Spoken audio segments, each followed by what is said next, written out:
Good morning everyone, and welcome to the first Interplanetary Devlog.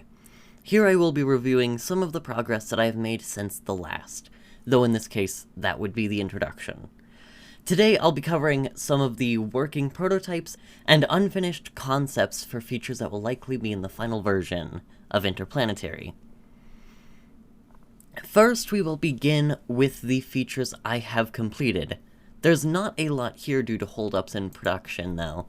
So, the first feature is the mining tool, a high-efficiency throwable tool which shatters anything that gets hit by the pokey end. This will be the player's primary method of gathering resources. Otherwise, there have been many updates to the resource and data packs, like changes to crafting recipes or changes to textures of the important blocks that you'll be interacting with. Next, we can move into things that I haven't fully thought out or are currently impossible or whatever. To start with, I've been categorizing what planets will contain what blocks or materials. Alongside this, I've been trying to get custom world generation working, but it's very difficult in my experience. I've decided that when you are orbiting a planet, you will be in the station as a structure that you can walk around in. The planet will be represented as a piece of a very large sphere beneath the station, allowing you to look out the window down onto the planet that you will be able to beam to, or, well, I guess you'd fly the ship down onto. There'll be lighting across the planet which will actually show the time of day that you are going to be landing on. I like this because I actually am planning on having each planet have its own day-night cycle. And I have a working prototype for that, so I'll display that here.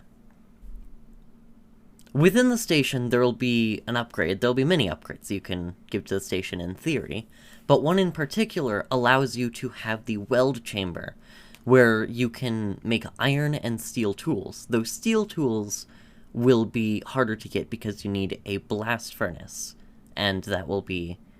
I'm not sure exactly how you're going to get there, but I'm sure you could probably just buy it or something, or maybe it's locked to a certain point in the game. Finally, and this is the fun one, some scrapped concepts.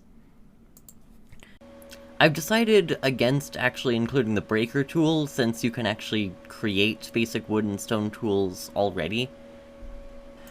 Another scrapped idea, and this one, it was fun, it's just kind of dumb and doesn't work very well, is the idea that you can fly around the solar system in your, in the station, and you naturally orbit the star or any planet that you get close enough to.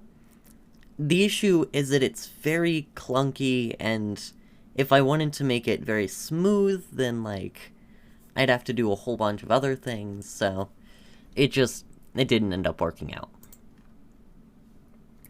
In conclusion, progress is slow, progress is rough, but I'm making my way through it. Some features are very difficult to learn to make. Others I know how to do quite well. I will be showing you other prototypes and other ideas later on, once the next devlog rolls around, but for a little while I'm gonna have to work on other projects and other things, so the second episode of the devlog might be a little while. Thanks for listening, and of course, good morning.